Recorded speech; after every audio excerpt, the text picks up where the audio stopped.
Merci beaucoup d'accorder votre confiance à la présentation de iComics.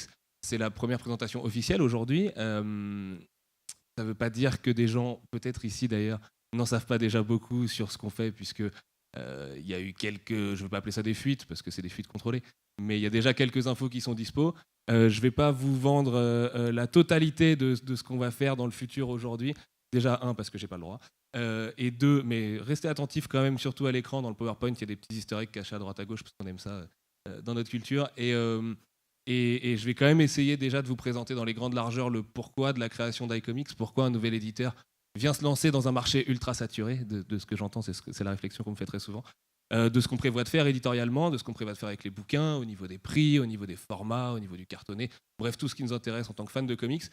J'ai pas trop pour habitude de faire des grosses séances de questions-réponses à la fin. Ce que je préférerais, en fait, c'est que vous interveniez à la fin de chaque slide, par exemple, si vous avez des questions. Je préfère un dialogue plutôt qu'un cours magistral avec un moment où on se parle à la fin, notamment parce que c'est pas évident à gérer au niveau du temps. Donc, si vous avez des questions, n'hésitez pas.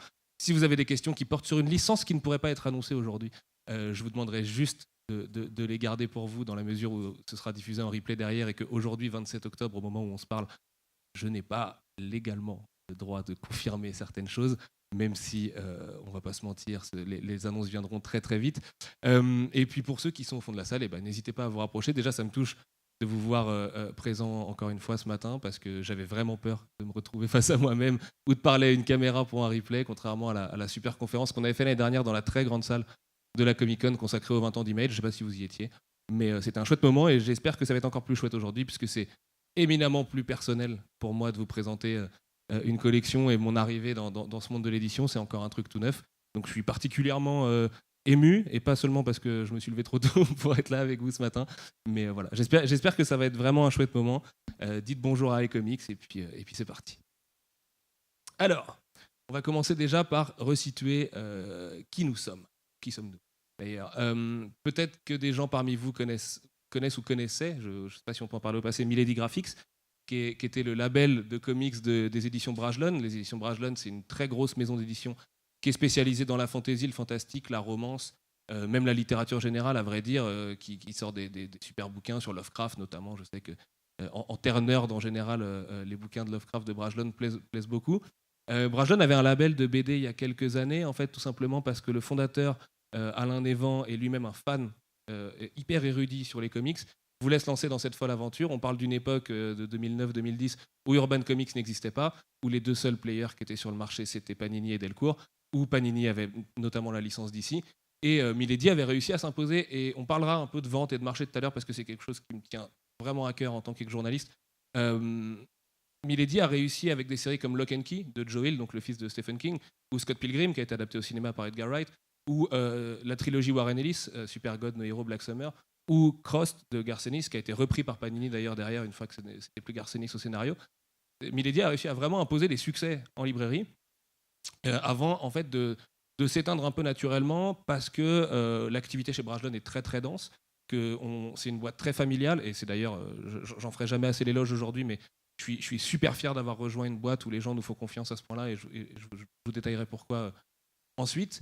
Et Claire Deslandes, qui était la directrice de collection à l'époque, qui est désormais ma boss, est une femme adorable, qui a énormément de goût en termes de bande dessinée aussi, qui m'a aidé un peu à réfléchir sur les différences qu'on pouvait apporter à ce marché, et pas juste ressembler à l'accumulation d'éditeurs qu'il y a aujourd'hui. Et moi, j'en suis très content de cette accumulation, parce qu'on voit arriver des gens comme Snorgle, comme Bliss Comics, dont je reparlerai aussi forcément, parce que pour moi, c'est un modèle en termes de business, et qu'avec deux petites mains, et ils ont réussi à faire un truc assez formidable, et qui, en termes de chiffres, résonne très très fort, même si on les compare à des Delcourt, alors que Bliss Comics et Delcourt ont quelques millions d'écart au niveau du CA annuel.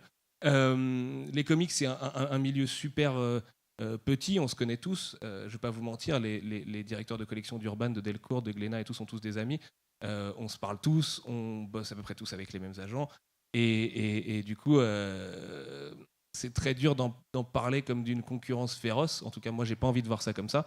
Et je vous expliquerai aussi pourquoi tout à l'heure, notamment parce qu'on va faire beaucoup moins de bouquins que les autres, et que, pour le dire court, un mois de publication Urban Comics correspond à un an de ce que nous on a prévu. Mais je ne vais pas aller trop vite là-dessus.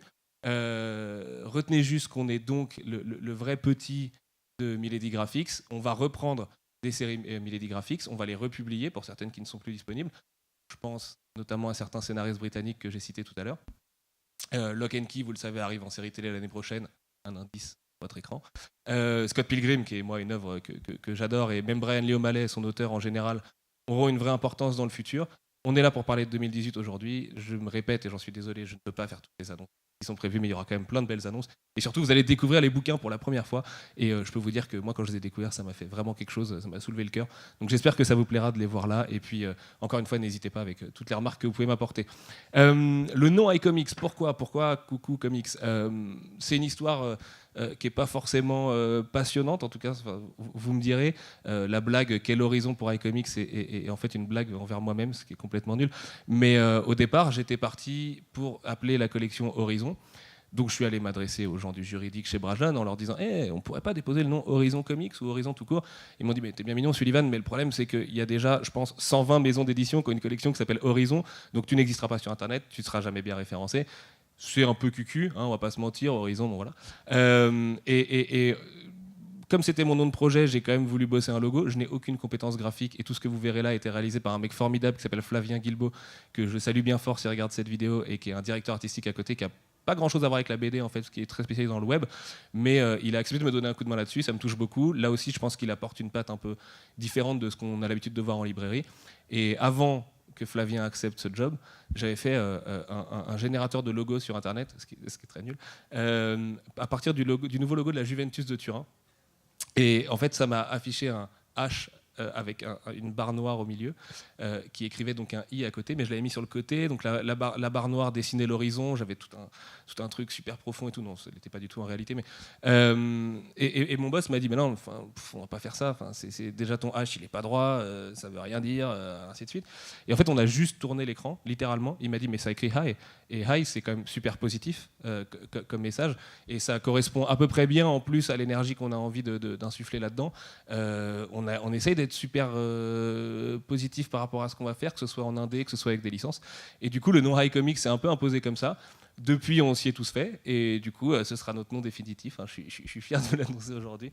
Donc le logo que vous avez vu juste avant, d'ailleurs, je ne sais pas si vous l'avez bien vu, hop là, est une version allongée du logo. Vous verrez tout à l'heure que celle qui sera imprimée sur les bouquins, en fait, le comics est juste en dessous du high, justifié du coup en prenant exactement le même espace. Mais ce logo-là resservira sur les maquettes aussi, vous le verrez. Bonjour messieurs. Oui, il n'y a pas de problème, allez-y. Note politique, du coup, on va pas trop parler de politique, surtout pas à 10h du matin, mais il y a des points clés que je voulais partager avec vous. Donc, on aura 2 licences fortes. Il y aura une annonce aujourd'hui, l'autre, voilà, vous la verrez aussi peut-être. Et beaucoup de séries indé. Quand je dis beaucoup, c'est beaucoup à l'échelle de ce que moi j'ai à travailler et du travail que ça représente derrière. Encore une fois, mon nombre de séries indé à l'année doit être ce que François chez Urban sort tous les mois. C'est pour ça que je me permets de dire qu'elles sont cueillies à la main, elles sont bio. On est ce petit exploitant de permaculture face à des gros exploitants de monoculture, j'ai envie de dire. Ça ne veut pas dire que ce qu'ils font n'est pas bien, notamment parce que souvent on se bat aussi pour les mêmes séries. Mais vous pouvez être sûr en tout cas que la logique de collection, à travers mon prisme, certes, parce que je suis un peu tout seul dans mon petit bateau, mais elle est réfléchie. Les titres que j'ai mis ensemble au sein de ma collection ont du sens les uns avec les autres, même s'ils ne sont pas du tout faits par les mêmes auteurs ou quoi.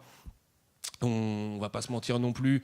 Urban, Delcourt, Glénat ont déjà verrouillé des auteurs que moi j'adore et que j'aurais rêvé de publier, comme Brian Kevogan, comme Ed Brubaker, comme Scott Snyder, Jeff Lemire, j'en passe. Toujours est-il qu'Image Comics, notamment, entre autres, parce que je ne vais pas publier que du Image Comics dans mes indés, est un vivier de talent assez formidable, que j'ai réussi à trouver plein de jeunes auteurs, des gens qui ont fait des succès, moins de succès, qui ont des séries à venir, en qui je place vraiment de la confiance. On verra tout à l'heure qu'on essaye de leur rendre ça par un marketing qui, là aussi, sort un peu des sentiers battus, notamment en termes de tournée, mais je ne veux pas en dire trop vite, mais l'aspect salon, tournée, dédicace, c'est quelque chose qui m'intéresse beaucoup. Le marché des comics est tout petit, on est entre nous, même les lecteurs en général se connaissent à peu près tous. La vente moyenne d'un comic book aujourd'hui en VF en France, c'est à peu près 3000 exemplaires, et encore je suis un peu optimiste. Donc c'est pour vous dire à quel point le comics, derrière ces atours de grosses Comic-Con, de gestionnaires de mastodontes de licences, et en réalité un marché qui est loin du franco-belge, loin du manga, et alors que c'est vrai qu'en librairie, on a vu une recrudescence du nombre d'éditeurs et du nombre de sorties ces dernières années. C'est pas nécessairement un problème parce que j'imagine que les gens peuvent confier leur argent à des bouquins de qualité, c'est ce que j'ambitionne de faire. Coucou Philippe. Vous avez le traducteur un des traducteurs de iComics, ils sont deux, qui s'installent ici. Une légende des comics aussi, puisque Philippe Touboul, ça va Philippe, t'en as vu d'autres, ex-gestionnaire de la boutique Arkham, la mythique boutique Arkham à Paris, et qui donc va traduire pas mal de titres dont on va parler aujourd'hui d'ailleurs, et qui a déjà traduit un titre dont on va parler aujourd'hui qui me tient particulièrement à cœur. Peut-être que tu feras un petit caméo sur la scène, Philippe, si tu m'en veux pas.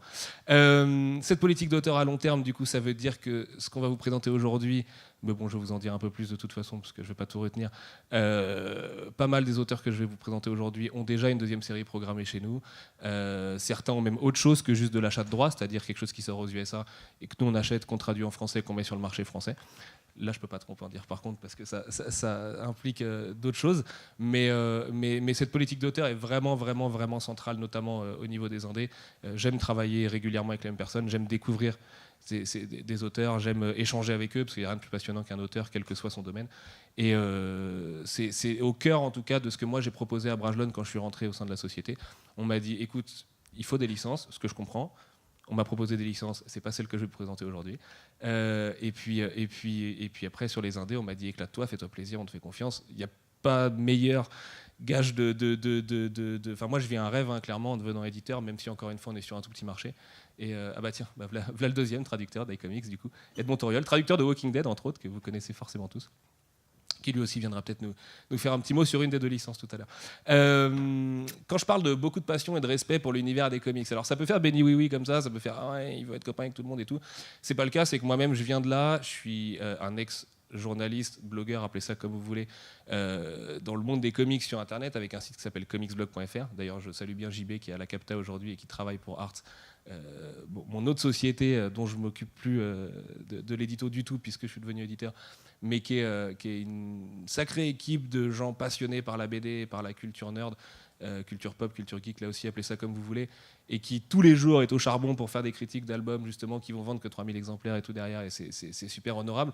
Mais évidemment ils ne sont pas les seuls, on ne va pas bosser avec Comics Blog en priorité, je dirais même que ça crée quelques bizarreries entre nous, puisqu'au final toutes les exclus sont ailleurs que sur Comics Blog ou 9e art, notamment parce que je ne veux pas qu'il y ait de passe-droit, parce que c'est mon équipe, et il n'y en aura pas, il n'y en a pas eu, il n'y en aura pas.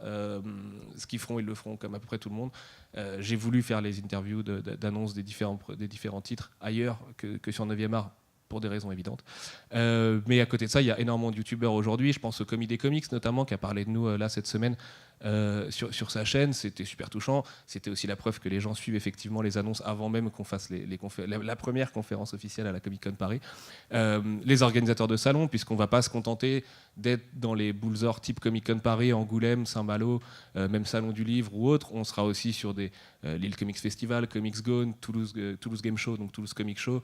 Là aussi, Bliss est un modèle énorme puisque c'est en se déplaçant et en mettant énormément de sueur dans les différents salons qui font qu'ils arrivent juste à exister et à battre certains gros éditeurs en termes de vente et tout, et je trouve ça très fort. Et puis c'est un plaisir en plus d'aller aux quatre coins de la France, rencontrer des fans. Encore une fois, on n'est pas beaucoup, donc autant qu'on se connaisse tous. Les libraires indépendants aussi, évidemment que tous nos bouquins seront dispo dans les Cultura, les espaces culturels, les Fnac et tout, Amazon et j'en passe. Ils seront aussi tous dispo chez les libraires indépendants. On a fait en sorte que tous les libraires puissent bien travailler notre catalogue, c'est hyper important pour moi, en tant qu'ex-libraire aussi, même si ça a duré un peu moins longtemps que mon métier de journaliste. Mais la librairie indépendante, particulièrement la librairie spécialisée BD, c'est pour moi un lieu, on a un privilège fou en France d'avoir ce genre de lieu, et ça se préserve avec tous les acteurs du marché. Certains les oublient parfois, mais tant pis pour eux, hein, j'ai envie de dire. Et là aussi, tout ce qui est tournée, salon et tout ça passeront beaucoup plus par des libraires indépendants que dans les Fnac.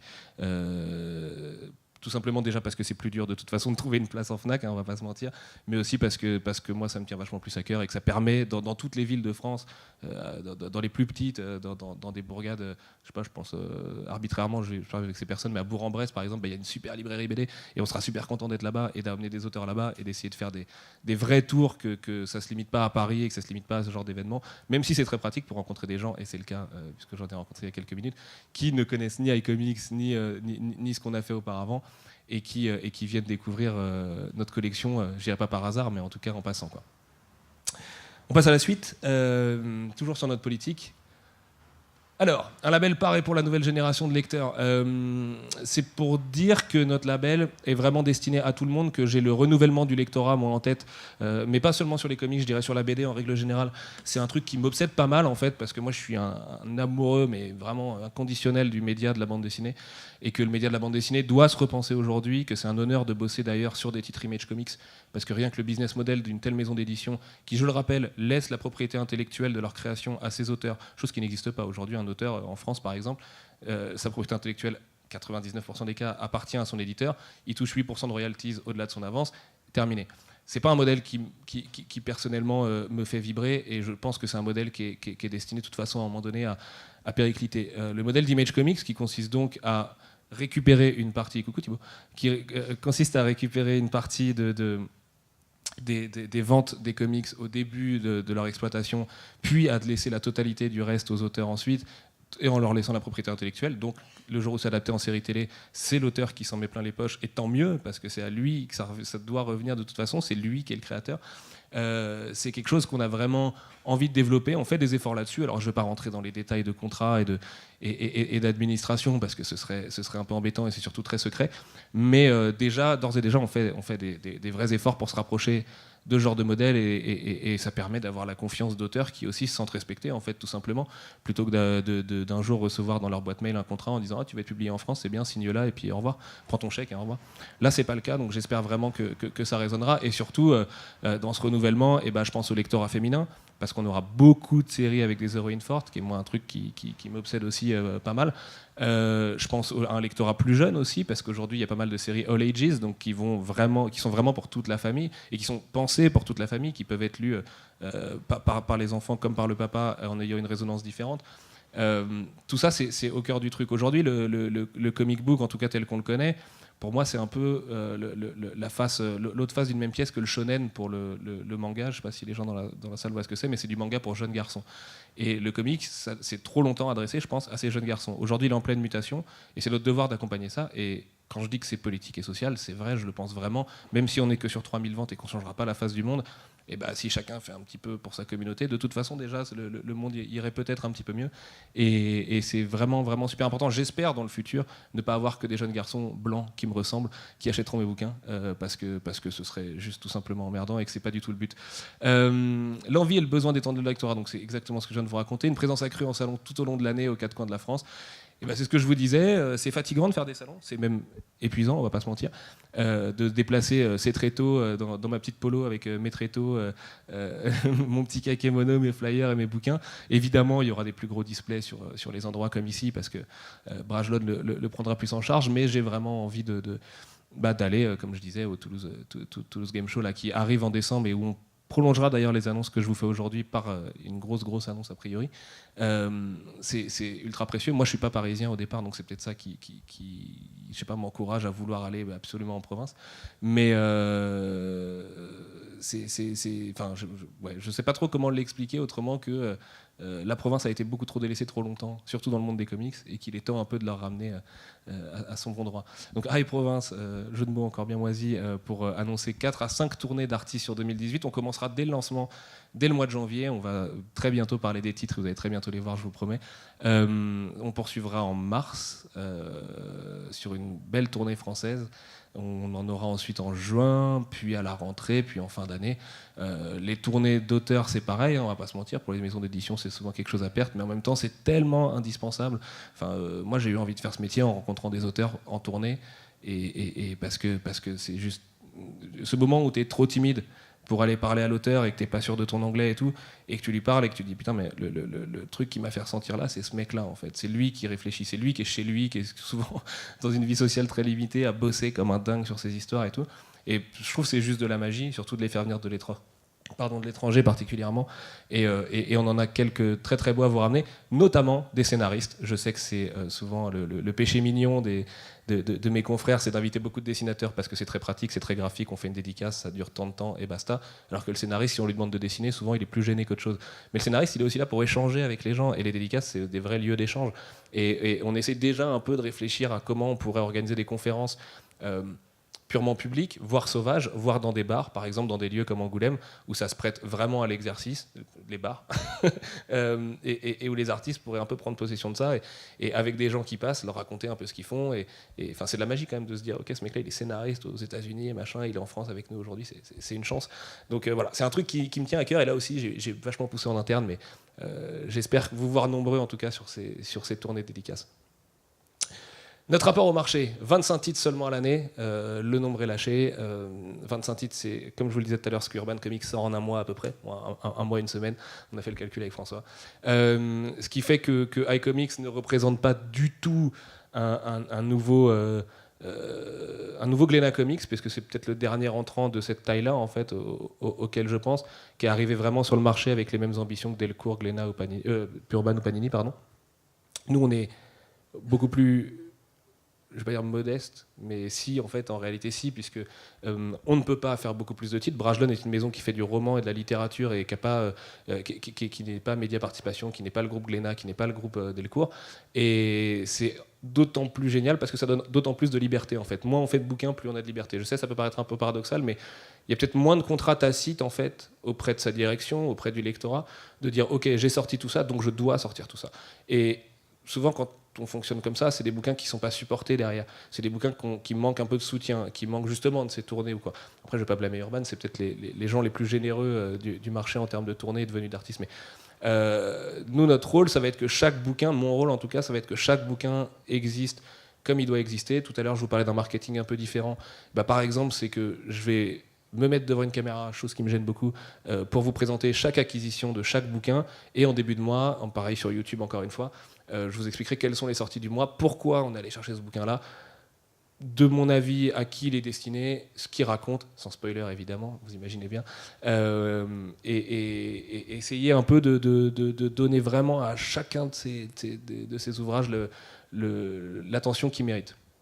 Surtout après, moi, de me dire que des bouquins qu'on prépare comme ça dans un bureau sont dispatchés partout en France, encore une fois, c'est de la magie et j'ai encore l'impression d'être dans un rêve, mais ça résonne avec l'idée de qualité au-dessus de la quantité. Je suis fier de tous les bouquins qui sont dans cette collection. Ils ont tous été choisis soigneusement. On a fait des sacrifices de trucs que j'aurais rêvé de publier parce que ça collait pas avec le reste de la collection. Aujourd'hui encore, je m'en mords les doigts. Je pense notamment à un titre comme Black Hammer qui vient de sortir là chez Urban et qui est une merveille. Je vous conseille définitivement d'aller le chercher. D'ailleurs, je vous conseillerais toujours d'aller lire les bouquins de mes confrères. Vous avez Extremity aussi que j'aurais rêvé de publier, qui sortira chez Delcourt, Killer Be Killed d'Ed Brubaker. Il y en a plein et les gens qui nous suivent sur les réseaux sociaux savent qu'on n'est pas chiche là-dedans et on ne veut pas rentrer dans une guéguerre de chapelle. Mais je sais plus où j'en étais du coup. Toujours est-il donc oui, la qualité au-dessus de la quantité et chacun de ces bouquins est là pour une bonne raison. Et d'ailleurs, j'espère aussi que l'échange avec les lecteurs s'en ressentira et que les gens comprendront un peu pourquoi j'ai failli lâcher des noms. Bon, vous le savez en fait. Pourquoi The Few et pourquoi Invisible Republic et pourquoi les deux sont finalement assez liés et pourquoi le lancement se passe par ces titres-là, même s'il y a des impératifs commerciaux qui font qu'on lance une licence en même temps. Des ouvrages cartonnés à prix raisonnable, évidemment, on est en 2017, on ne va pas arriver avec des formats souples, c'est fini depuis longtemps, heureusement, j'ai envie de dire. C'est un truc sur lequel j'ai même pas eu besoin de militer, même si Milady avant était très très très accro au format souple, c'était avant Urban Comics, donc c'est normal. Le cartonné, c'est la base de la base. On va essayer, pour les gens qui se posent la question, de ne pas faire des serre-livres en guise de comics, c'est-à-dire ces espèces d'énormes bouquins intégrales qui en VO sont épais comme ça et qui en VF deviennent épais comme ça. On a tous les mêmes Billy Ikea, c'est tous galère quand on a trop de bouquins pour les ranger. Donc on va vraiment essayer de faire ça bien et de garder une pagination correcte avec un bon papier. Les Américains adorent les éditions françaises pour la raison suivante, c'est que le papier est de qualité, les éditions sont justement cartonnées et tout. Ils ont l'impression de voir leur bouquin dans une version de luxe, alors que pour nous c'est juste une version normale. D'ailleurs, c'est ça, il me semble que je parle des collecteurs juste après. Il y aura des collecteurs, vraiment, il y aura des tirages de tête, des versions agrandies, peut-être des versions noir et blanc sur des titres que je ne peux pas encore annoncer aujourd'hui, mais qui méritent déjà vraiment le noir et blanc, sur lesquels on s'est battu très longtemps d'ailleurs. Le but n'est pas non plus d'arriver sur Comic-Con et de dire ok, on a 4 éditions de ce bouquin-là, bam, tiens, toi tu veux ton édition, toi tu as un peu de rond où tu es vraiment fan, tu as ton édition à 30 balles qui est agrandie, qui est machin. Toi tu veux plus celle-là, machin. Bon, toi tu as la normale, mais avec la couverture spéciale Comic-Con et tout. On n'a pas les moyens, on n'a pas la capacité de le faire. Enfin, on a les moyens, hein, parce que Brajlon n'est pas à plaindre, mais on n'est pas en capacité technique de le faire. Et moi, je trouve que c'est un intérêt qui devient un peu malsain, parce qu'en fait, c'est vraiment de la course à l'échalote après. On finit comme Marvel et DC à faire des couvertures 3D, machin, qui marchent jamais, en fait. Hein. T'as beau le regarder dans tous les sens, ton truc, c'est toujours moche. On est vraiment pas là-dedans. Je préfère que la couverture de la version de base soit hyper réussie, hyper réfléchie, et que limite tout le monde est le même. Finalement, c'est pas ça qui compte. Hein. Enfin, c'est pas le degré de collector de ton bouquin qui va en faire la qualité à l'intérieur. Mais il y aura quand même des choses, notamment des ex-libris, parce que c'est un truc que moi j'adore. Notamment quand vous commanderez sur le site internet. Mais là, je prends un peu d'avance sur la suite de la conférence. Vous pourrez précommander tous vos bouquins à moins cher, avec des ex-libris, dédicacés, entre autres. C'est un des services qu'on veut mettre en place parce que c'est pareil, je pense qu'une dédicace d'un auteur vaut plus que la couverture variante de Jim Lee ou Marc Silvestri ou quoi qu'est-ce. Il y aura quand même, ouais, si j'y pense, sur nos licences, une des deux, il y aura une très très grosse collector, mais là c'est vraiment pour les bonnes raisons. Passons à la suite. Un lancement le 23 janvier, juste avant le Festival international de la BD à Angoulême, c'est littéralement juste avant, ce qui veut dire que oui, on sera à Angoulême, on aura des auteurs avec nous à Angoulême, je vous donnerai leur nom juste après. Ça va être encore très rock'n'roll, comme tous les ans à Angoulême de toute façon. C'est là qu'on fera ces fameuses conférences dans les bars et tout, mais je ne veux pas trop en dire, parce qu'on a quelques annonces encore à faire, notamment à Toulouse. Le lancement n'est donc pas tout de suite, raison pour laquelle aussi aujourd'hui ce n'est qu'une première conférence et qu'on va continuer à développer notre programme dans les mois à venir.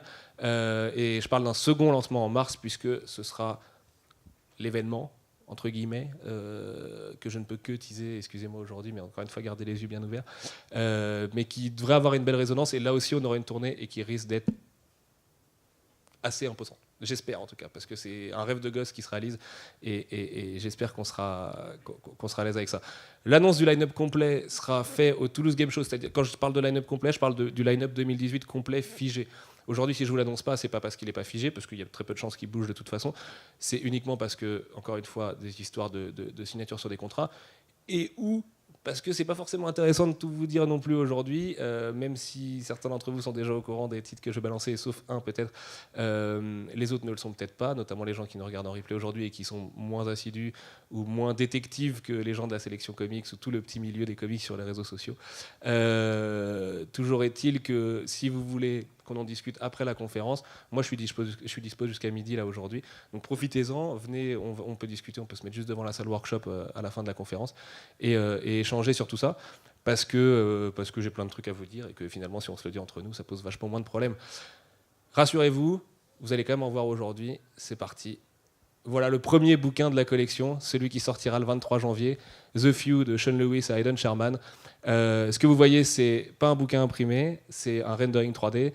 Donc, ce n'est pas exactement ça que vous allez voir, même si j'ai tenu à vous mettre quelques recherches de maquettes qu'on a fait derrière, où on était sur une version un peu plus carrée. Pour vous donner une idée, The Few, c'est 350 pages de BD. C'est énorme. C'est labellisé graphic novel de chez les Inrock, Télérama et tous nos amis d'emblée, juste par sa taille en fait, parce que c'est vraiment délirant. Et son traducteur Philippe pourra vous en parler. C'était un sacré boulot à traduire aussi. The Few, pourquoi The Few c'est un bouquin dont je suis tombé amoureux bien avant de savoir que je deviendrais éditeur un jour et quand c'était même pas un doux rêve. Quand on était donc journaliste chez Comics Blog, j'ai saoulé tout le monde à l'époque avec ça. J'ai même saoulé mes amis éditeurs en leur disant mais passe pas à côté de The Few, t'es fou, comme on l'a fait plein de fois pour d'autres bouquins. Et j'ai eu la chance immense au mois de mai, du coup, en arrivant chez Brajlon, de savoir que les droits étaient toujours disponibles, en bataille avec d'autres, mais toujours disponibles. Je me suis mieux battu, je les ai eus. Et j'en suis mais plus que ravi, parce que Sean Lewis, c'est peut-être pas un grand nom, c'est peut-être pas Ed Brubaker, c'est peut-être pas Scott Snyder, justement, mais c'est un nom qui est déjà très connu dans le théâtre aux États-Unis. C'est un mec qui a gagné énormément de prix dans le monde du théâtre et qui est fan de BD depuis qu'il est petit. Et quand je dis de BD, c'est vraiment au sens large, parce qu'il lit beaucoup de BD franco-belge, il a pas mal d'influence japonaise aussi. D'ailleurs, les fans de Metal Gear Solid pourront reconnaître 2-3 traits semblables à Metal Gear Solid quelque part dans l'album et sur ses différentes couvertures. C'est un mec dont on publiera une deuxième série, dont je ne peux pas citer le nom, mais il en a fait que 2, donc finalement, les gens qui le connaissent savent de quoi je parle. Hayden Sherman, c'est un jeune dessinateur de 21 ans qu'il a découvert en fait sur Internet en pitchant son projet et qui est un trait très proche d'Ashley Wood, qui est moi un artiste dont je suis fan, qui est très abstrait. On va pas se mentir, c'est pas le titre le plus accessible du monde. C'est beaucoup moins accessible qu'un Invisible Republic qui sortira en février par exemple et que je vais vous présenter juste après, parce qu'Invisible Republic est magnifique. beaucoup plus figuratif dans sa façon de se présenter graphiquement. Là, on est sur quelque chose, encore une fois, si vous connaissez Ashley Wood, de très élancé, d'assez fou. Et en même temps, ça sert un scénario qui est d'une qualité hors norme, avec une héroïne forte, justement, qui se réveille un jour dans un monde apocalyptique, dans une forêt, qui se fait récupérer par 2 survivalistes. On ne comprend pas tellement bien ce qui se passe. Elle a un bébé avec elle. Quelle est la part de vérité? Quelle est sa mission ici? Quel est l'état des États-Unis dans ce monde qu'on nous présente? On n'est pas du tout sur un point de vue omniscient au niveau de la narration. Justement, on va découvrir cet univers avec elle. Et l'avantage, c'est que vous avez un début, une fin dans le même album. Le one-shot dans le monde de l'édition, c'est pas quelque chose qu'on se conseille les uns les autres, parce que du coup, on peut pas tabler sur une série, et donc on peut pas rembourser son tome 1 avec un tome 2, puisqu'il y aura toujours qu'un tome 1. Mais c'était hyper important pour moi d'annoncer le ton directement. iComics ne sera pas que de la série typée graphic novel, évidemment, mais il y en aura, et souvent avec des héroïnes fortes, et The Few incarne ça à la perfection. J'espère que ça vous plaira. C'est un bouquin où il a fallu convaincre mes boss pour le publier, on va pas se mentir, et en même temps ils m'ont fait confiance, qui me touche à fond, et j'espère que vous lui ferez une petite place, en tout cas dans vos bibliothèques, et que les libraires lui feront une petite place, parce que commencer par un bouquin qui me tient autant à cœur, c'est vachement de stress. et en même temps, c'est là aussi un doux rêve. Je ne sais pas si vous voyez bien les maquettes, du coup. Vous avez les 2 écrans, là, ça devrait aller. Je vous ai mis pas mal de petites choses. Donc ça va être l'arrière du bouquin. Donc, parce que le travail de Flavien a consisté en fait à faire une reprise sur cette partie-là des couleurs que vous avez de l'autre côté. Après, ça ressemble à une 4e de couverture finalement assez classique. Au niveau des prix, j'ai promis d'en parler, on bataille vraiment pour avoir des prix accessibles. On ne peut pas faire les numéros 1 à 10 € par exemple, comme on peut le voir chez la concurrence, déjà parce que Image nous demande d'arrêter de le faire, mais aussi parce que c'est des risques assez inconsidérés en termes de business, tout simplement. Quand on prend des risques déjà juste pour publier un bouquin, derrière on ne peut pas l'envoyer à l'échafaud et savoir qu'il ne sera jamais rentable, évidemment, mais pour un 350 pages, on sera sur un prix très très très correct, croyez-moi, en tout cas si on ramène au ratio à la page, ce qu'il ne faut évidemment pas faire en BD, mais quand même, j'y tiens. Ça, c'est ce que je voulais vous montrer tout à l'heure. Je vous parlais de recherche. Ça, c'est la première maquette qui m'avait été donnée par Flavien au départ quand on a fondé iComics. Je vais vous remettre un peu sur la couverture tout à l'heure. Donc vous le voyez, on est sur un format qui est vachement plus carré déjà, qui est beaucoup trop fin pour accueillir 360 pages. Donc c'est aussi pour ça qu'on est parti sur un peu plus de rondeur. Donc là, vous avez un full art en fait sur la couverture avec la mention iComics qui est juste ici. Il y a des raisons à ça, l'approval des Américains notamment, parce que quand on fait un peu trop de notes sur leur couverture, ça a tendance à les vexer. Ils disent non, on préfère comme ci et comme ça et comme ci. Très bien, j'entends. C'était pas le cas sur The Few, mais en l'occurrence, ça peut arriver sur d'autres séries qui seront là aussi dans notre label indépendant. Parce qu'on aura 3 labels, mais j'y reviens juste après. Ici, donc, on était parti sur complètement autre chose. Le problème, c'est que ça dénature un petit peu la couverture, que c'était très très très géométrique, un peu trop carré à mes yeux, qu'il y avait... Flavien est un vrai designer artiste, donc il aime bien mettre ce genre de choses. Vous voyez, des titres pas complets, par exemple, ici. Sauf que dans l'édition, en général, on a tendance à hurler quand on voit ce genre de choses. Je la trouvais très belle quand même, c'est pour ça que je tenais à vous la montrer. Au niveau de la tranche, alors ça va pas être évident, parce que du coup, j'ai pas de découpage en coupe sur cette version-là, mais en fait, on est parti sur une tranche noire, du coup. Donc là, c'est pareil, n'hésitez pas à venir me voir à la fin pour me dire le blanc ça marche quand même vachement mieux que le noir, ou j'en sais rien. Vous pouvez pas le voir là comme ça dans vos mains, mais quand même. On a bidouillé 1 milliard de trucs. Je vous le montre aussi pour vous dire qu'on y a passé un temps fou, que ça a peut-être pas l'air comme ça quand on finit avec un full art et un petit logo iComics, mais en fait tout ça c'est réfléchi, vraiment, pour de vrai. Et j'espère que les bouquins vous plairont à l'extérieur, donc sur la couverture et la 4e, mais aussi à l'intérieur. On a essayé de faire un gros travail sur les différentes pages de bonus, sur les différentes pages de garde et tout. Et plutôt que de prendre des fichiers d'américains et de se dire ok, juste on traduit, bim, on rebalance à l'impression, terminé, on essaye vraiment à chaque fois de prendre du temps.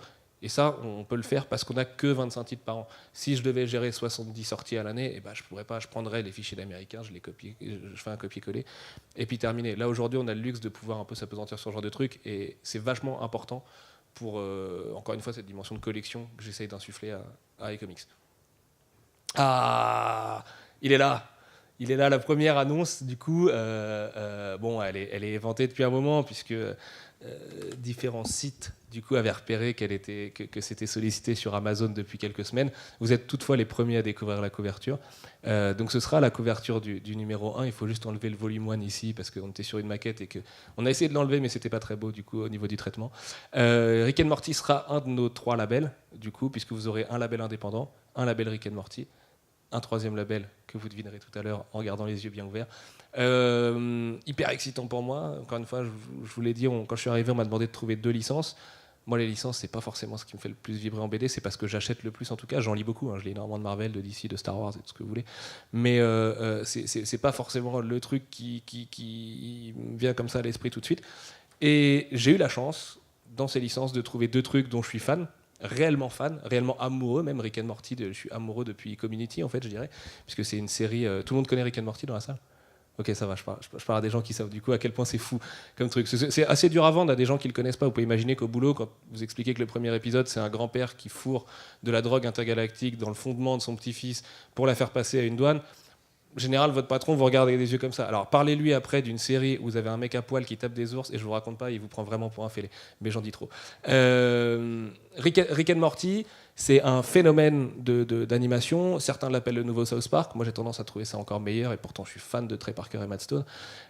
C'est donc la création de Dan Harmon, de Community et de Justin Roiland, un animateur qui a fait une version très très gore de ce qu'est devenu Rick and Morty il y a quelques années. Vous pouvez la trouver sur Internet, mais je vous conseille vraiment pas de la regarder. C'est vulgaire, c'est trash, c'est intelligent comme rien d'autre. Certains d'entre vous connaissent peut-être ce mème sur Twitter de Rick and Morty est une série tellement intelligente que vous ne pouvez pas la comprendre, et ainsi de suite. J'ai tendance à penser que c'est un peu vrai dans le fond. Je ne vais pas m'apesantir sur les mauvaises histoires du fandom et de la sauce Szechuan et de McDonald's de ces derniers mois, parce que ça a tendance à me faire lever les yeux un peu. Mais la double annonce qui vient avec Rick and Morty, et là j'en suis mais putain de fier, excusez-moi l'impolitesse, c'est qu'on va pas seulement faire les comics Rick and Morty, qui seront d'ailleurs traduits par l'équipe d'Edmond qui est juste là, c'est qu'on va aussi gérer les jeux Rick and Morty, qu'on va aussi gérer l'artbook Rick and Morty, qu'on a aussi des possibilités de faire du textile sur Rick and Morty, et donc en fait on va faire plein de choses sur Rick and Morty, et que Brajlon ouvre aussi un département jeux pour l'année prochaine, et qu'ils ont été très contents de savoir qu'on allait pouvoir sortir des jeux Scott Pilgrim, Rick and Morty, et d'autres licences qui me brûlent les lèvres depuis tout à l'heure. C'est doublement excitant parce qu'on devient en fait... Rick and Morty, c'est diffusé par France 4 et Netflix en France, donc choisissez votre camp si vous préférez avec de la pub ou en VO. Quoi qu'il paraît que la VF est très bien, tout le monde me répète ça, donc je me dois de le dire, mais il paraît que la VF est vraiment excellente. On devient du coup, aux côtés de France 4 et de Netflix, les dépositaires de Rick and Morty en France. C'est un honneur et une mission assez dingue, parce que moi, Dan Harmon, et pourtant j'ai eu la chance de rencontrer pas mal des artistes que j'aime beaucoup, mais je pense que le jour où je le vois, je tombe dans les pommes littéralement. Ce mec me fait flipper d'intelligence et de drôlerie, et Justin Roiland tout autant d'ailleurs, parce que si vous ne le savez pas, les personnages sont doublés par le même mec, et c'est une performance hallucinante de le voir faire. Notamment ce qui picole en même temps pour pouvoir roter comme Rick Rod dans la série et tout, et il arrive à refaire la voix d'un enfant juste après. Enfin bref, c'est complètement ahurissant. Rick and Morty, il y aura pas mal de tomes, on est sur 3 tomes l'année prochaine, 2 de la série régulière, donc c'est ce que vous voyez ici, et des spin-offs, dont Lil Poupie Superstar, que je n'oserais pas traduire en français tout de suite. Mais en fait, c'est des spin-offs qui sont faits sur les différents personnages ultra loufoques de la série, que ce soit le chien ou le monsieur oiseau ou justement Mr. Poopy Butthole et autres joyeusetés. J'espère que les fans lui feront un accueil. Honnêtement, je suis pas hyper inquiet vu comme les gens aiment Rick and Morty. Je suis plutôt plus fier qu'autre chose en fait d'accueillir ce truc. On a des très belles choses en termes de marketing et de tournée prévues là-dessus. Peut-être pas dès l'année prochaine parce que c'est très compliqué de faire venir des gens qui sont quasiment des stars du coup, même s'ils ne sont que scénaristes, j'ai envie de dire. Mais voilà, on a des vraies belles ambitions. Il y aura des packs aussi avec les BD, avec les jeux et ce genre de choses. Vous en verrez à peu près partout. Les comics sont quand même à hurler de rire, on va pas se mentir. Il y en a quelques-uns qui moi, m'ont fait mais vraiment hurler littéralement, parce que c'est n'importe quoi. Ils vont beaucoup plus loin que dans la série. Alors, les gens vont me dire, mais c'est pas possible. Mais si, c'est possible, notamment parce qu'en fait, beaucoup des épisodes que vous avez dans la BD se passent dans des univers parallèles.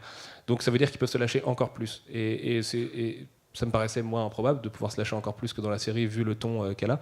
Mais c'est le cas, et c'est parfois plus vulgaire, parfois plus touchant, parfois un peu plus politique encore, même si la saison 3 a réservé quelques moments de politique assez dingue. Mais voilà, c'est une super fierté. Ça se lance aussi le 23 janvier. Donc le 23 janvier, au lancement d'iComics, vous aurez The Few d'un côté et Rick and Morty de l'autre. Et après, on aura un 3e titre en février que je vais vous présenter ensuite. Au niveau de la maquette, vous aurez ce Rick. Et en fait, on ne va pas faire de frise dessus, mais là où vous voyez le Rick, et ben en fait, vous aurez un personnage de la série à chaque fois derrière et tout. On a essayé de triper sur ce genre de petits gags. Et la série sera dispo à bas prix aussi, ce qui est hyper important, puisque ça reste une licence, évidemment. Hop, merde, je j'appuie sur le mauvais bouton. Invisible Republic, je vous en parlais tout à l'heure. Ça aussi, c'est une prise, c'est mon silure à moi pour s'il y a des fans de pêche. Je suis pas fan de pêche moi-même, mais je sais pas pourquoi je dis ça.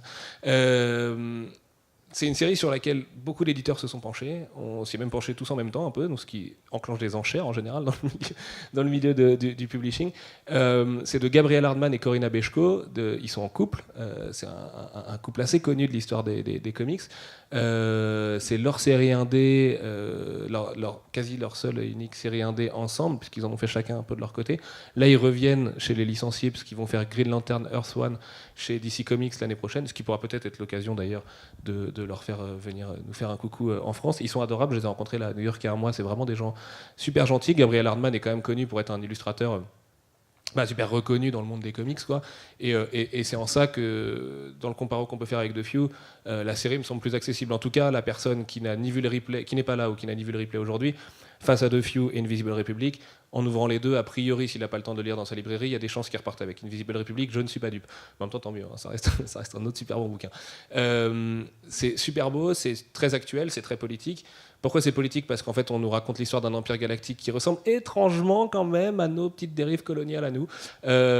Particulièrement si on est quelques siècles plus tard, mais en fait, on a l'impression de se revoir un siècle plus tôt. Et ce monsieur que vous voyez sur la couverture est un lanceur d'alerte journaliste. Donc, autant vous dire qu'on ne peut pas faire grand-chose de plus actuel que ça. La série est au long cours, elle n'est pas terminée aujourd'hui encore en VO, on a 4 tomes de sortie. Elle est un petit peu en pause du coup par rapport au contrat avec DC, parce qu'il faut bien manger, mes bonnes dames.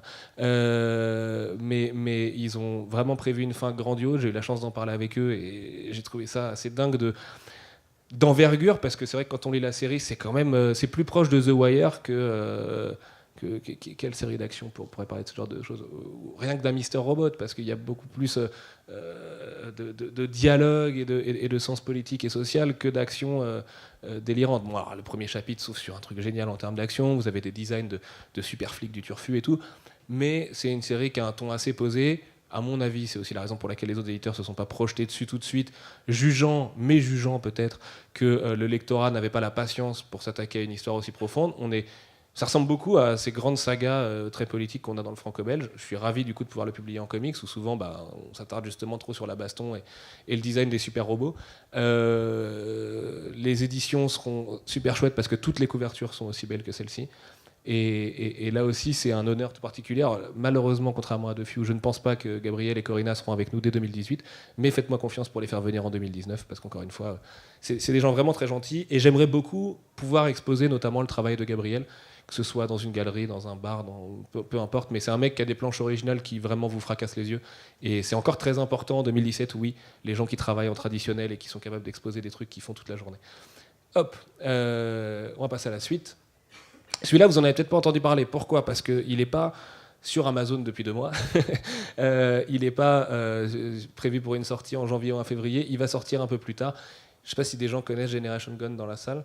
Peut-être que vous connaissez. Ouais, Cyril. Les gens connaissent, évidemment. Les gens connaissent peut-être Alex Scott. Par contre, son scénariste, qui est un scénariste qui n'a toujours pas été publié en France, alors qu'il commence quand même vraiment à avoir fait son trou aujourd'hui aux US. C'est un scénariste que moi j'aime beaucoup, on est vraiment exactement de la même génération et on a pas mal de points communs, et c'est un mec avec qui je m'éclate beaucoup. Pour moi, c'est un tout petit Alan Moore. Alors évidemment, ça paraît risible comme ça, comparer un mec à peine 30 ans à Alan Moore, c'est ridicule. Mais Alan Moore, il a eu 30 ans un jour aussi. C'est pour de vrai. Il n'a pas toujours eu cette barbe et ces cheveux longs de mage noir. Et Alès, c'est là aussi quelqu'un dont j'ai beaucoup parlé à mon époque de journaliste avec les éditeurs français, de savoir s'ils voulaient le faire, savoir comment, et ainsi de suite.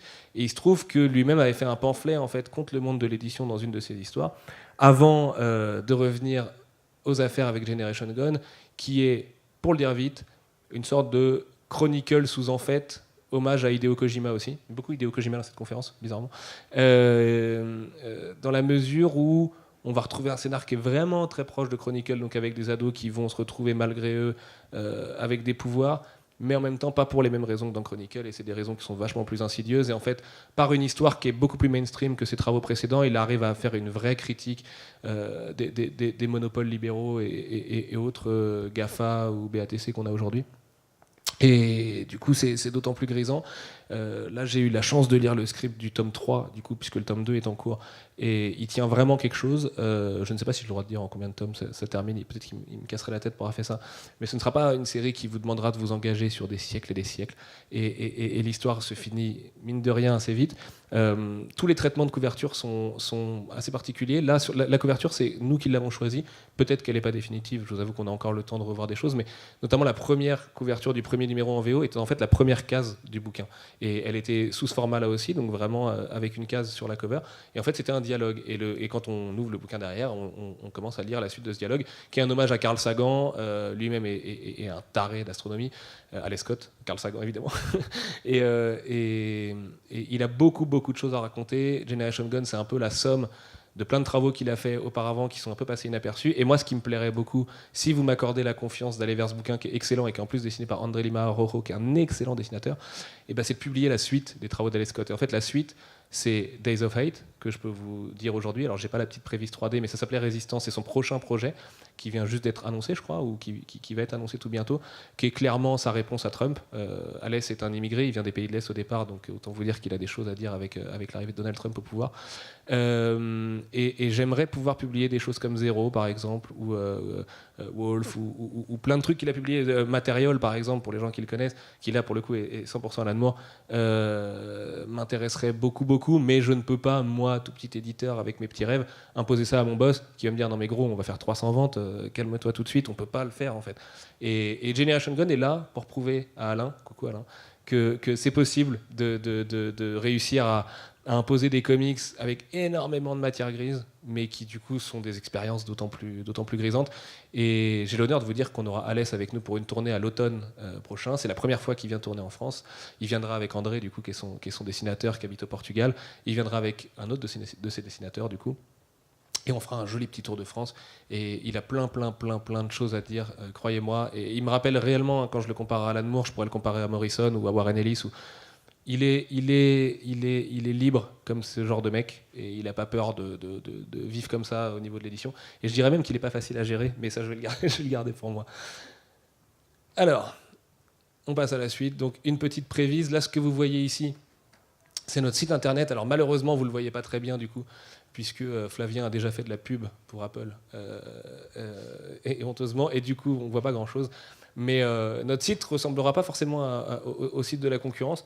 On a essayé de faire un truc un peu moderne, qui n'est pas juste comment dire, une petite bibliothèque de nos différentes sorties, notamment à 25 bouquins par an. Bon, c'est vite vu de tous les référencer. Donc vous aurez un scroll vertical, en fait, qui est un truc qui se fait beaucoup aujourd'hui sur les sites vitrines. Flav est le meilleur dans son domaine pour le design web, donc il a absolument toute ma confiance. Comme je vous le disais tout à l'heure, le gros avantage, et tous les éditeurs ne peuvent pas le proposer, c'est pas qu'ils ne le proposent pas tous, c'est qu'ils ne peuvent pas le proposer, on aura de la vente directe dessus. Donc la loi Lang nous permet de vous faire moins 5%.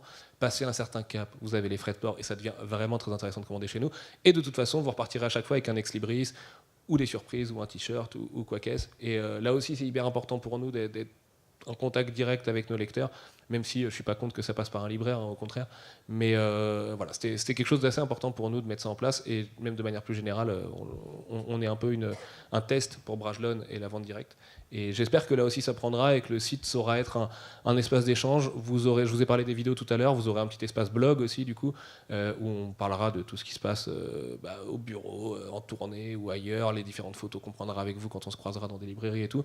Et j'espère vraiment rendre le truc vivant, parce que, encore une fois, à 25 sorties par an, on peut et on doit le rendre vivant.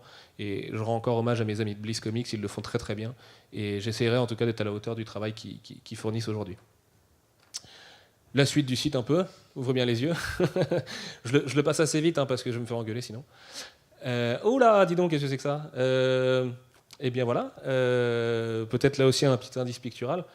Hop, on va repasser à ça, et puis à ça, puisque c'est la toute dernière slide de la chose. Vous le savez, c'est hyper frustrant pour moi de ne pas pouvoir vous en parler dès aujourd'hui. On en reparlera à Toulouse de toute façon très bientôt. Et il y a là-dessus quasiment la moitié de mon programme éditorial à développer, et surtout des heures et des heures et des heures de prise de tête et de boulot pour savoir comment on pouvait aussi bien traiter les deux licences que sont Rick and Morty et l'autre. L'année prochaine, je me revois, moi gamin né en 88, bon, j'étais pas fan de Rick and Morty enfant, ça aurait été impossible, hein, évidemment, mais j'étais fan de l'autre, par contre, enfant. Et c'est un vrai poids sur les épaules de devoir gérer cette transition-là, notamment parce qu'il y a un vrai aspect patrimonial là-dedans, très punk, je dirais même. Et Philippe en sait quelque chose, notamment, puisqu'il a récupéré un beau bébé dans l'histoire. Et je suis vraiment désolé qu'on puisse pas en parler aujourd'hui. Mais n'hésitez pas en tout cas si vous avez des questions et si vous voulez en parler en particulier, évidemment. Je suis dispo juste après. C'est tout pour moi, je crois. Je vous ai effectivement pas tout dit, mais je prends toutes vos questions et je serai ravi d'y répondre en tout cas. Philippe, Edmond, aidez-moi. Sur la traduction, non? Genre, est-ce que ce sera bien traduit, les bouquins écoute, il me semble, on en a parlé il y a pas très longtemps, là. On fait ce qu'on peut. On fait ce qu'on peut avec l'argent qui nous est confié. Bonjour aux gens qui nous rejoignent. Du coup, désolé, hein, la conférence se termine juste à l'instant, donc vous aurez un replay la semaine prochaine, c'est pas grave de toute façon. Et puis n'hésitez pas à poser des questions quand même si je dois me répéter, je serais ravi de me répéter. Et soyez pas timide, en tout cas, posez-moi toutes vos questions, je serais ravi d'y répondre. Ils feront quelle taille, les bouquins? Alors, c'est vrai que j'en ai pas parlé. Ils feront une taille classique de comics. Donc vraiment, tu peux le mettre par-dessus ton Urban, ça fera exactement la même taille, sauf pour 2 bouquins à l'année qui bénéficieront d'un format agrandi. Le problème étant qu'ils font partie de cette fameuse licence que je ne veux pas citer. J'ai l'impression de parler de Voldemort ce matin, c'est insupportable.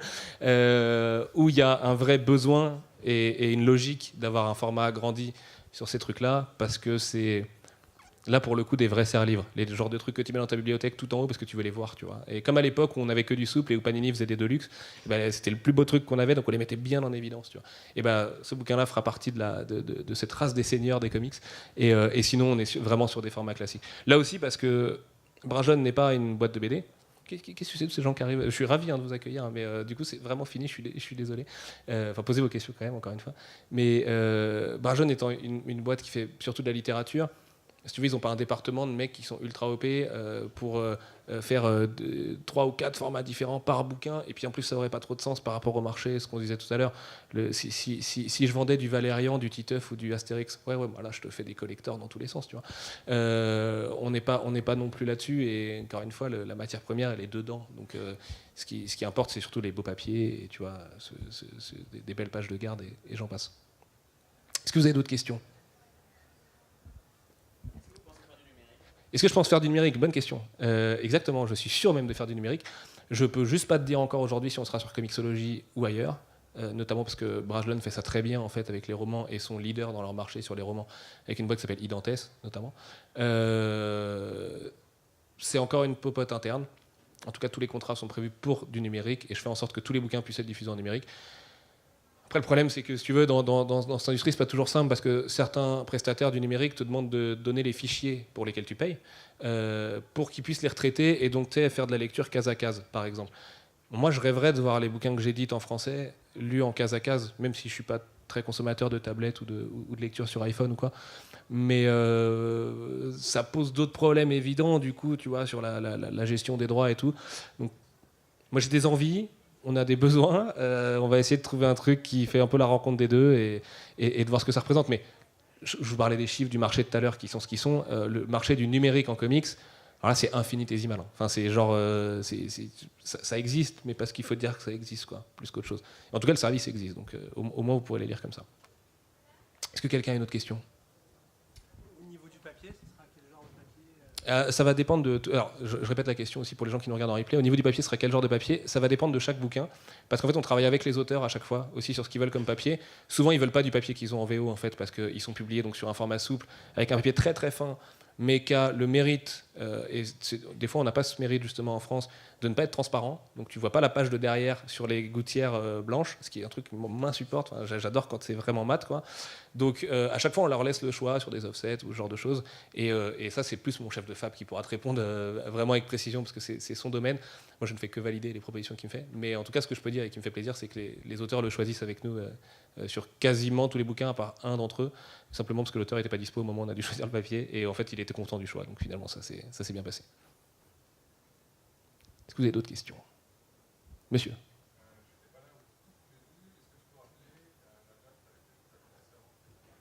Ouais, alors la date de lancement, donc c'est le 23 janvier, la semaine du Festival international de la BD d'Angoulême. Du coup, on aura donc 2 bouquins en janvier, un bouquin en février et un autre truc que j'ai pas dit derrière. Vous aurez 2 bouquins iComics tous les mois ensuite. Sauf un mois, vous en aurez un peu plus, lié à une certaine série télé, lié à une certaine série qu'on a publiée chez Milady Graphics, tout ça, et où on est nous-mêmes, alors qu'on a la chance d'avoir des infos un peu en avance sur la série, encore en attente de savoir si la série fait la rentrée de mars ou de septembre ou ainsi de suite. Et ça, malheureusement.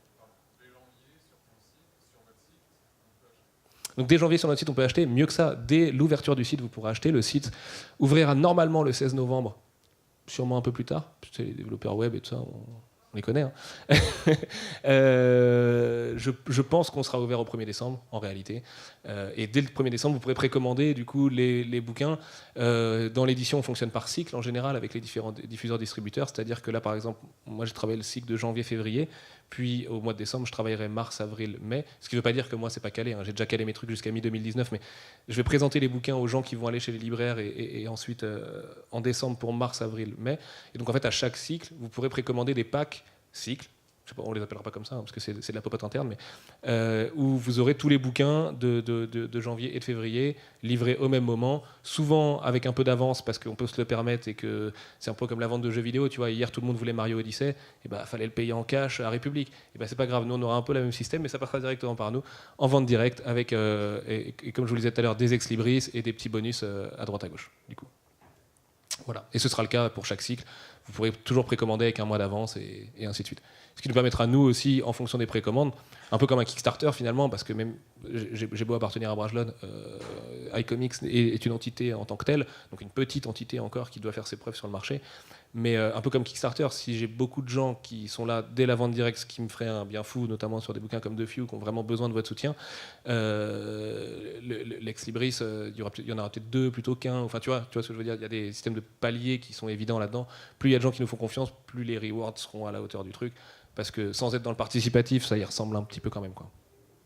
C'est un pari de confiance en tout cas, que quelqu'un précommande un bouquin un mois avant sa sortie. Est-ce que vous avez d'autres questions ? Je ne sais pas tout seul. Edmond.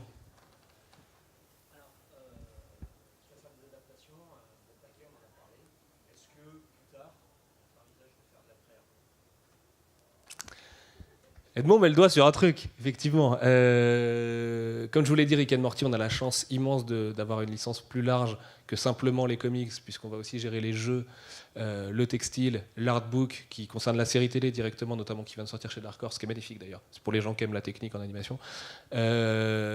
Oui, donc on fera des créations dans le futur, c'est sûr. Sur d'autres licences, on en fera particulièrement, et c'est là où on a des projets qui nous donnent des manches et où j'ai envie de tout vous raconter. Mais je ne peux pas, donc je dois vraiment tenir ma langue. Mais oui, on va. En tout cas, on a le droit, et on s'en est assuré dès le départ, de proposer aux Américains de créer des choses à partir de leur licence. Après, c'est le principe d'un ayant droit. Si l'ayant droit il dit c'est bien, ok, on va le faire, et ce sera douloureux parce qu'à chaque étape, il va nous dire même pas trop ça. Et ça sortira quand même à un moment donné. Un peu comme la production d'un film, en fait. C'est l'ayant droit, il faut le voir comme les producteurs, et nous comme le réal, un peu dans ce genre de cas.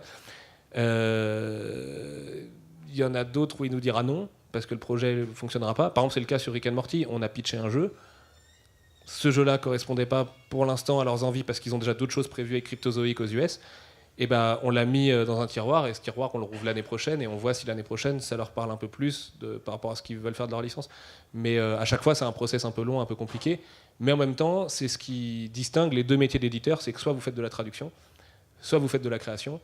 Et la traduction, la localisation du coup, c'est évidemment moins long, puisqu'en fait vous achetez des fichiers, vous achetez des droits, puis des fichiers, puis vous le donnez à un très bon traducteur qui vous rend une super copie, et après vous le faites imprimer, vous le mettez chez le libraire, et puis le bouquin il part vivre sa petite vie. Quand vous faites de la création, en général vous prenez 1 an en amont, où il faut payer votre artiste pour qu'il travaille 1 an en amont, pour ensuite rendre un truc qui va passer sous validation, donc il y aura des retours, et ainsi de suite, et un jeu comme ça de ping-pong jusqu'à ce que la version finale existe, et là vous pouvez la sortir. Donc c'est-à-dire qu'un bouquin que vous faites en achat de droit, aujourd'hui vous êtes capable, je prends l'exemple de Black Hammer là, qui vient de sortir chez Urban, je crois que l'enchère s'est arrêtée juste avant la San Diego Comic Con, il me semble, ou juste après même, parce qu'on en parlait avec François à San Diego. Le bouquin est déjà sur les étals là. Sur une créa, évidemment qu'on pourrait jamais faire ça. On pourrait jamais demander à un auteur, bah écoute, j'ai un petit truc. Aussi Bastien Vives, par exemple, parce qu'il bosse très vite et très bien. Mais peut-être que c'est un indice. C'est très très dur, sinon, de produire un bouquin en 3 mois, évidemment, quoi. Monsieur.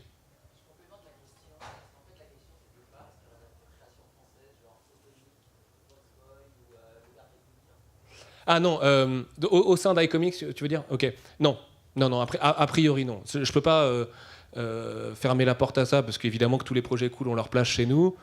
Mais en fait si, mais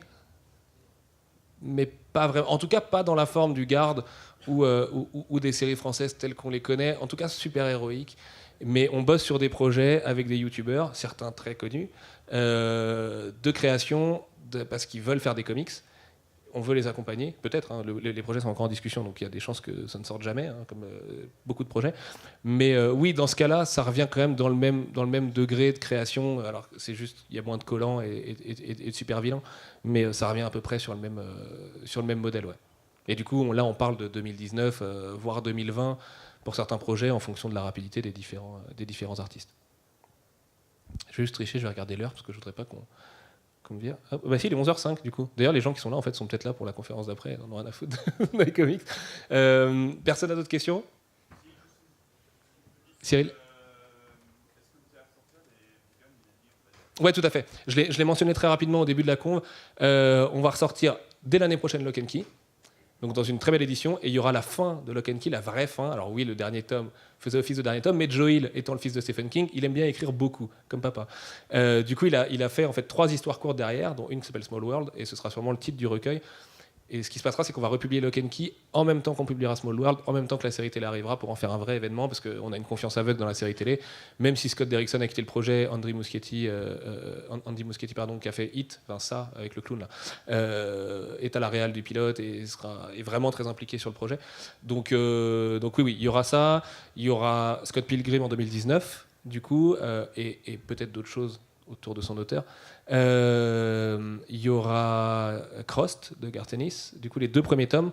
On avait aussi Family Values à l'époque chez Milady Graphics, mais tapez-moi si vous êtes mécontent, mais j'ai fait le choix de ne pas le ressortir parce que je préfère vraiment les 2 Garth Ennis que quand c'est David Lafemme qui récupère le scénario derrière. Et Warren Ellis aussi, la trilogie No Hero, Super God, Black Summer, qui sera là dès l'année prochaine, et qui est, moi, peut-être le truc que je préférais chez Milady Graphics, en fait, parce que je trouve ça absolument énorme. Qu'en plus, j'aime beaucoup le dessinateur Juan Roseri, c'est spectaculaire.